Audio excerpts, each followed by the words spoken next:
Hello guys, It's showtime!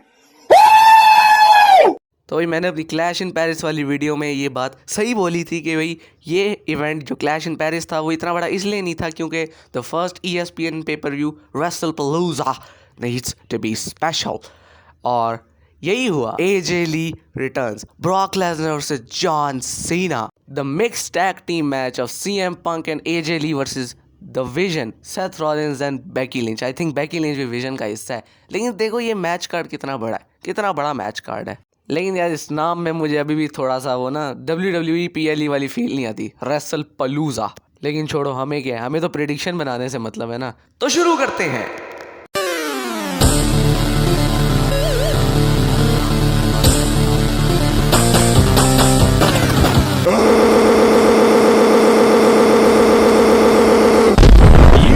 Acknowledge!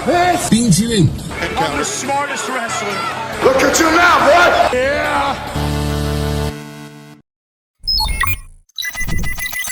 The Usos versus The Vision। अब देखो ये match in it self useless, completely useless match. लेकिन इस match में जो इंटरेस्टिंग चीज़ होगी वो होगी जे ऊसो के मैनरिज्म्स। क्योंकि इस पिछली से पिछली रॉ में जे ऊसो ने जब LA नाइट को स्पीयर मारी थी अचानक से, जबकि LA नाइट उसकी मदद करने आया था, और वो पूरी रॉ में रोमन रेंज की तरह बिहेव कर रहा था। जब रोमन रेंज अपने पीक टाइम पे था ना, पीक ट्राइबल चीफ, वैसा कुछ मैनरिज्म जो है जे ऊसो अपना रहा है। तो इस मैच में वो चीज़ देखनी थोड़ी इंटरेस्टिंग होगी, वरना वैसे ये मैच एकदम यूजलेस। अब इस मैच में LA नाइट का रन इन भी होगा, और उस रन इन के बावजूद भी जे ऊसो और LA नाइट के बीच में टेंशंस बिल्ड होंगी। और लेकिन इस मैच के विनर्स होंगे द Usos।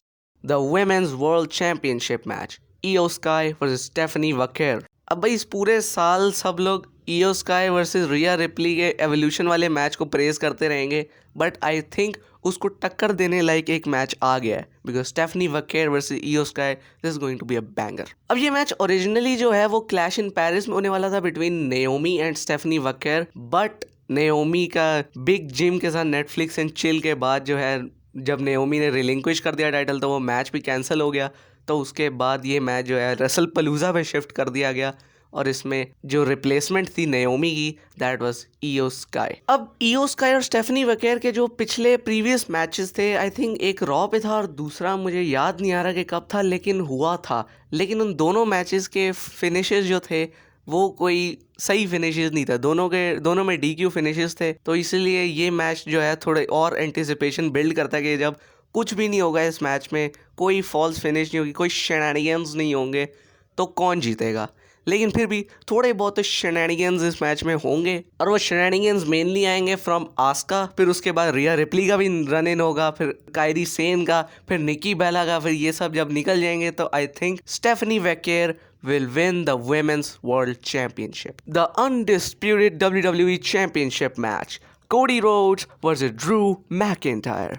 अब भाई जो बात मैंने अपनी समर स्लैम प्रेडिक्शंस वीडियो में कहा था कि भाई ड्रू मैकिंटायर को समर स्लैम के बाद किसी बड़ी पोजीशन पे डालो, मेनली WWE चैम्पियनशिप की पोजीशन में, WWE चैम्पियनशिप सीन में उसको डालो, और WWE ने यही किया। लेकिन उसका बिल्ड जो है वो थोड़ा बहुत मुझे अंडरवेलमिंग ज़रूर लगा, क्योंकि the night after summer slam Drew McIntyre ने कोडी रोड्स को क्लेमर मारी थी through the panel of the announce table, और उसको सीधा भेज दिया था स्ट्रीट फाइटर के सेट पे। तो उसके बाद कोडी रोड्स पिछली स्मैकडाउन में वापस आया, और उसने आते ही कोडी रोड्स ने ड्रू मैकिंटायर पर अटैक कर दिया, क्योंकि अपेरेंटली वो अपने डॉक्टर्स से क्लियर होकर वापस आया था, and he attack Drew McIntyre and said, I'll see you at WrestlePalooza। तो उसके बाद ये मैच अनाउंस हुआ। अब इस मैच की prediction very easy, because it's the first defence of Cody Rhodes after regaining his WWE championship from the last real champion John Cena. तो since ये उस मैच के बाद इसका पहला डिफेंस है, तो उसके लिए I think Cody Rhodes will retain his WWE championship. The mixed tag team match, Seth Rollins and Becky Lynch versus CM Punk and AJ Lee।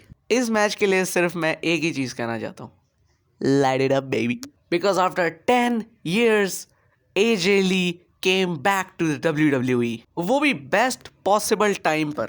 और जो मैं पिछली वीडियो में बात कर रहा था ना कि CM Punk और सेथ रॉलिन्स की जो राइवलरी है वो थोड़ी स्टेल होती जा रही है, AJ Lee के रिटर्न की वजह से वो सब ठीक हो गया, क्योंकि इस स्टोरी ने एक नया रुख ले लिया है, एक नया मोड़ ले लिया है। जब बेकी लिंच ने सीएम पंक को चमाट मारा था तो उसके बाद एजे ली जो है वो फीमेल कबीर सिंह बन के आ गई कि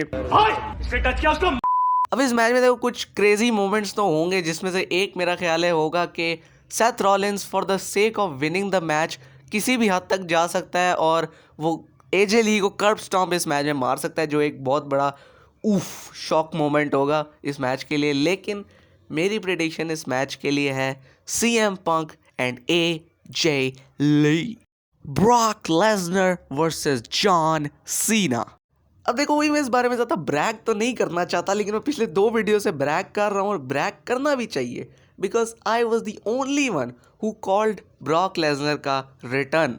क्योंकि देखो अगर तुमने जो लोगों ने मेरी वीडियो नहीं देखी और उन्होंने सीधी समर स्लैम देखी और ब्रॉक लेसनर के रिटर्न पे उनका कुछ ऐसा रिएक्शन था,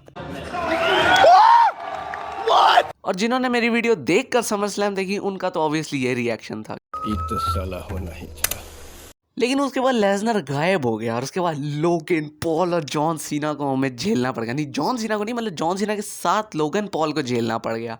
लेकिन at John Cena's last SmackDown Brock Lesnar came back and again my reaction was तो साला होना ही था। और ब्रॉक लेसनर ने सीधा सीधा मैसेज दे दिया जॉन सीना को कि हे John, I'll see you at WrestlePalooza, Bitch. अब भाई देखो जॉन सीना का बेस्ट राइवल कोई हो ना हो, लेकिन ब्रॉक लेसनर का best rival is John Cena. देखो इसमें नो डाउट अबाउट इट, क्योंकि जब लेसनर 2003 में रेसलमेनिया 19 में अपना फर्स्ट तो नहीं लेकिन वर्ल्ड चैंपियनशिप जीता था, तो उसका first challenger was none other than the doctor of thuganomics, John Cena. जब ब्रॉक लेसनर 2012 में रिटर्न किया तो उसका फर्स्ट चैलेंजर जॉन सीना। जब ब्रॉक लेसनर ने स्ट्रीक तोड़ी तो उसके बाद जब वर्ल्ड टाइटल लेने की बारी आई तो उसने किसको डिमोलिश करके समर स्लैम 2014 में वो टाइटल लिया, John Cena. And at WrestlePalooza it is going to be the final time that Brock Lesnar and John Cena will share the ring together। और मुझे लगता है ये मैच जो है this is going to be an absolute classic, absolute clinic होने वाला है ये मैच। क्योंकि ब्रॉक लेसनर जब किसी मैच के बारे में केयर करता है ना, अपने ओपोनेंट के बारे में केयर करता है, तो वो बहुत अच्छा मैच देता है। Like think about Lesnar versus AJ Styles, Lesnar versus Daniel Bryan, Lesnar versus CM Punk, Lesnar versus John Cena at Extreme Rules, Brock Lesnar versus Finn Balor at the Royal Rumble 2019, Brock Lesnar versus Roman Reigns at SummerSlam 2022, और भी इतने सारे matches हैं जिनमें दिखता है कि भाई लेसनर अगर केयर करता है then he is going to have a great match, and my prediction for this match is John सीना। तो भाई बस आज के लिए इतना ही। तो अगर तुम्हें वीडियो पसंद आई है तो लाइक करो, शेयर करो, नीचे अपनी प्रेडिक्शंस कमेंट करो और चैनल को सब्सक्राइब करो और इंस्टाग्राम पे मुझे फॉलो करो। और मैं जा रहा हूँ वीडियो एडिट करने। Bye bye.